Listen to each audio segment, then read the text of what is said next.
Are you a parent who wonders what can be learned from the death of a child? Welcome to Modern Lifekeeping, where we discuss ways to thrive in today's world. I'm your host, Lori Cristine. The third episode of the series Living After the Death of a Child is for parents who are searching for answers, inspiration, and soul strategies following the death of their child. Listen in now as I share how I was able to grow following the death of my child, Keara. What if the death of your child is one of the biggest wake-up calls you can receive?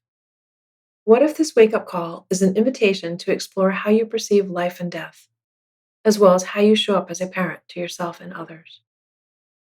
What if it opens a door to a new reality of love, peace, and trust that you didn't even know existed? Will you answer, decline, or ignore the call? This wake-up call to life, the journey, the seasons, the challenges, the potential, and the ability each one of us has within ourselves to transform our own unique experiences into love and light or hate and darkness, was knocking at my door. The lessons came fast and furious as I struggled to make sense of why my daughter died, and I felt I had no choice but to answer the call. I needed answers, and I had given too much of my power away for far too long. I needed to be woken up. This wake-up call was definitely here to show me how to love myself. While I was sorting through the aftermath of the destruction of my life, people inevitably went on with theirs. This realization that everyone's life would go on with or without me allowed me to see where I was giving more than I was receiving in many of my relationships. Relationships that were toxic or not equal give and take became less of a priority, and many, as if by magic, fizzled out. These relationships were some of my greatest teachers. I stopped making excuses for their denial, fear, and need to be busy to avoid seeing my vulnerability and started putting myself first. It feels good to stop making excuses for others. Giving them the benefit of the doubt has taken a lot of my energy over the years. My best friend told me my daughter killed herself and I needed to accept it. This is not the truth, and when I confronted her, she told me it was her way of processing the death of a child. Apparently, she needed to think that death was about choice instead of destiny. I learned to accept that many parents are terrified their child may suddenly die, and others are especially fearful of their own inevitable mortality. A few were even fascinated by my experience, one they couldn't possibly imagine. As I focused on myself, I knew that other people's beliefs, feelings, and thoughts were truly none of my business. Many of my relationships with family and friends have left me feeling drained, inadequate, and unseen. I now know which relationships strengthen my spirit versus which ones break it. I can recognize the relationships that energize instead of deplete me, and as a result, I am in a much better position to be my best self. The times I have not shown up as my best self became crystal clear to me also. Times when I gave my power away to others, took things too personally, and remained stuck in fear were illuminated in front of me. Like most parents, I worried about my children. I worried about their schoolwork, friendships, health, future. I worried a lot about my daughter. Worry served no purpose but to distract me from the present moment, did not prevent the death of my daughter, did not protect her from being hurt, did not guarantee good health or happiness. Instead, it kept me stuck in the low vibration of fear. In 21st century culture, worry is believed to be normal. Perhaps it is normal based on the number of parents that worry, but the way we worry and how much we worry is not normal based on our biology or our potential. We have the potential not to worry, but we hide behind the belief that it is normal to worry. We are not designed to worry. Just look around you at the stress levels, the anxiety, the ensuing depression. We are being shown very clearly that worry is not healthy for our minds, body, or soul. This wake up call was showing me the ways I was letting fear based thoughts and needless worry control me instead of showing me what I need to see or know. Fear and worry about my daughter's possible death didn't keep it away. It only meant I wasn't present for her as much as I could have been because I was too busy worrying about things that had already happened or hadn't happened yet. Her death taught me the true meaning of living in the moment. I learned instead of worrying, I could choose to trust. Trust and believe that each and every one of us are all here on our own journey and that everything is exactly as it should be. Trust feels so much better and aligned with my highest self than worry ever did. These eye opening lessons taught me that I am my own best friend, and that instead of looking for answers outside of myself, I can look within. I learned that absolutely no one is going to do the work for me. The work requires being present, reflecting on experiences, processing information, and drawing the conclusions that align with my best life. I personally think it would be weird if we all lived to a certain age, knew how we were going to die, when, and where. Did you ever think about how life would be if we knew when our loved ones were going to die? Would you really want to spend your life knowing? Most of us form our beliefs about life and death in childhood. More often than not, these beliefs are based in fear. Our fear based beliefs then become our default programming, and we accept them as if they are the absolute truth. We believe unquestioningly what we are told. Things like the death of your child is the worst thing that can happen to you. Parents don't get over the death of their child. Children should outlive their parents. It's so unfair, and so on. These beliefs lay dormant, uncontested. We never think to question them.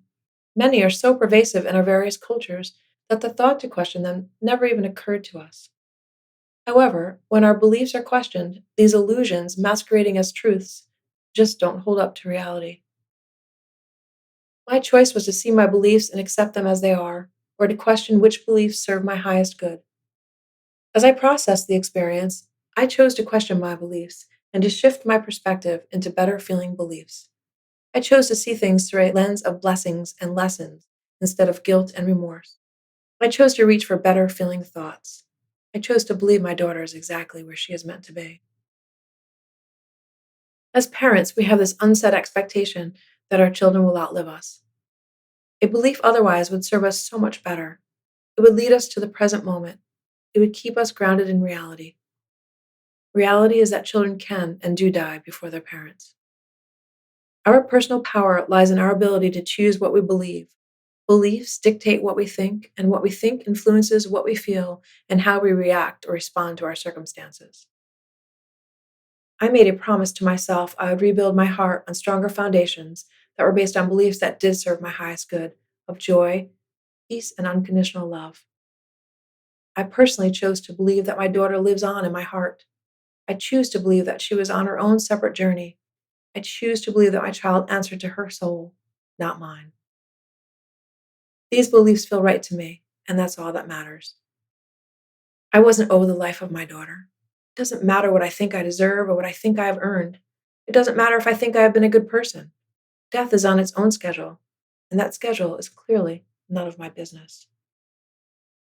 Please don't misinterpret my words or message. I would greatly prefer my daughter to be here on earth with me, in physical form. I want this because I expected it to be. I want this because I miss her physical presence. I want this because I thought she had so much more to live. I want this because my heart broke when she died. This unparalleled longing made me realize that I had been attached to my expectations of what having a daughter meant to me.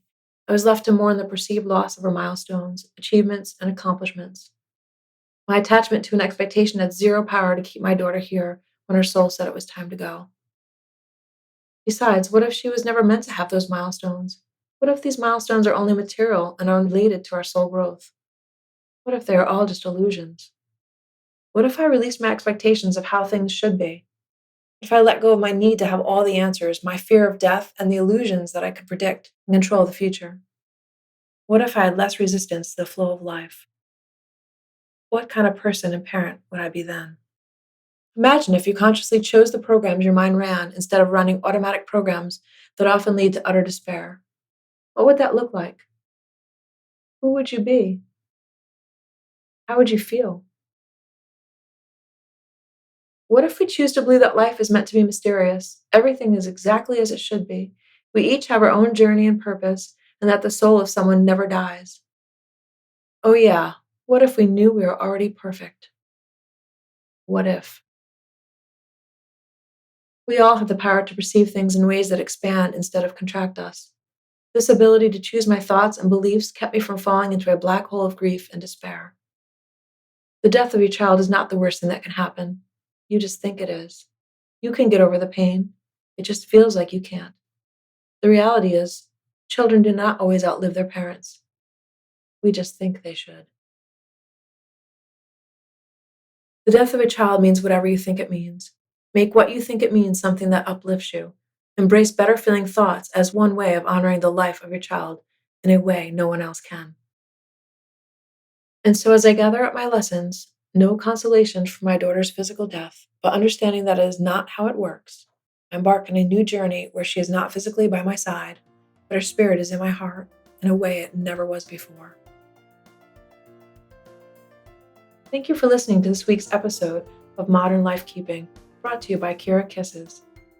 You have the ability to question your beliefs and to choose the ones that make you feel expanded instead of contracted. You have the power to choose beliefs based in love instead of fear. Choose new beliefs that make you feel lighter instead of heavier. In episode 4 of our series on living after the death of a child, we will see how our stories can help us heal. For more information, visit www.kearakisses.com. Until we meet again, keep wondering.